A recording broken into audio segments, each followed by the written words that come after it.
Hello everyone, in this video we'll talk about the common cold. So you must be very familiar with viral fever, right? In technical term, this viral fever is often referred to as rhinitis. Rhino means nose and itis means inflammation. So the upper respiratory tract or the nose is inflamed.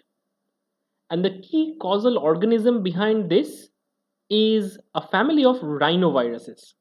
More than 100 serotypes of rhinoviruses are known to cause common cold, and generally in the winters, these viruses are more prevalent. So, the common feature of rhinitis is a runny nose, and the upper respiratory tract is generally the one which is infected. But generally, these common colds are harmless, but it might not feel like that. And there are many types of viruses which can cause common cold other than the rhinoviruses. Viruses such as corona, influenza, parainfluenza, and some strains of adeno might also lead to common cold. Rhinoviruses are the key one. At least 50% of the common cold is due to these rhinoviruses. Rhinoviruses can spread due to contacts or they can spread due to droplet infection. So generally the droplets which are bigger in size, they settle down and they can settle down on surfaces or they can go out with sneeze and cough. But fomites which are smaller droplets, they can travel a longer distance. So maintaining a social distance is a good way to avoid the consequences of this kind of disease. Now children at an age group below 6 years are more susceptible towards this common cold. But even in adults, at least 2 to 3 times in a year, adults get affected by these kind of viruses, and it's pretty common. But most people who are getting infected recover on their own, and their immune system fights this virus and can get rid of this fever within 10 days. The symptoms of common cold includes high fever and chills, severe headache, dizziness, fatigue, sometimes pain in the body and a feeling of vomiting. The signs and symptoms of the common cold can start to appear after 1 to 3 days after infection with this virus. So washing hands frequently during this infection would help, and it would help to prevent spreading of this disease through contact. Other than that, let's talk about the viral pathology, how the virus can infect our body. So the rhinovirus interacts with the ICAM receptor present on the nasal columnar epithelial cells, and by that it can enter the nasal columnar epithelial cells with the help of receptor mediated endocytosis process. Now once inside, its genetic material, which is a plus strand RNA, is detected by the ribosomes and it is treated as an mRNA. So instantly there would be protein production, which are viral proteins, and the genome would eventually be replicated. If you don't know how virus replicates, you can watch my video in the I button. So the link is present in the I button. Now these viruses would assemble and they would be ready to infect another cell type.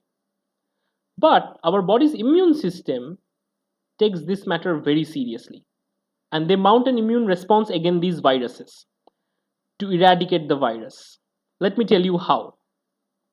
So the virus enters the cell via specific receptor. It has to interact with the receptor, and that is how it can enter the receptor.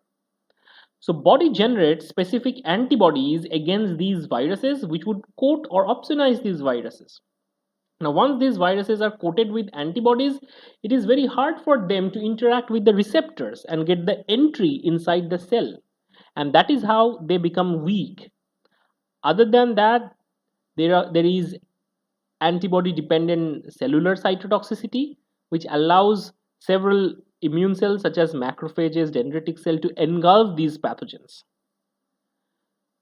Other components of the immune system, which is adaptive immune system, takes a vital role in viral defense. viruses enter the cell, and inside the cell, viral proteins are displayed on class 1 MHC molecules. Class 1 MHC displayed viral peptides can be determined by CD8 positive cytotoxic T cells. Cytotoxic T cells recognize them and they change their morphology. They interact with these infected cells and secrete hell lot of granzymes and perforin containing vesicles. Perforin and granzymes are enzymes which can harm the cell. Perforin cause pores in the membrane, whereas granzyme has other effect. Once granzyme enters the cell, granzyme interacts with bead. Now bead is a mitochondrial protein, a pro-apoptotic protein, which leads to leakage of cytochrome C. Cytochrome C interacts with APAF1, ultimately leads to activation of caspase. Once caspase is activated, cell death is initiated. There are FAS and FAS-L mediated interaction, which might also lead to activation of caspase in an indirect way. But all of these pathways lead to destruction of the cell which was infected by the virus. Along with the cell, the virus would be eliminated as well. But there would be severe inflammation due to inflammatory cytokines and all. And this inflammation is actually for the good of the body.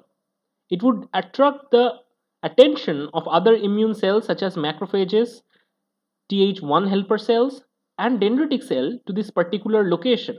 They would go then and there and try to fight the other pathogens and try to prevent the spread. But these inflammatory cytokines often lead to temperature rise in our body. So that is why we have these kind of high fever and chills. This explains that.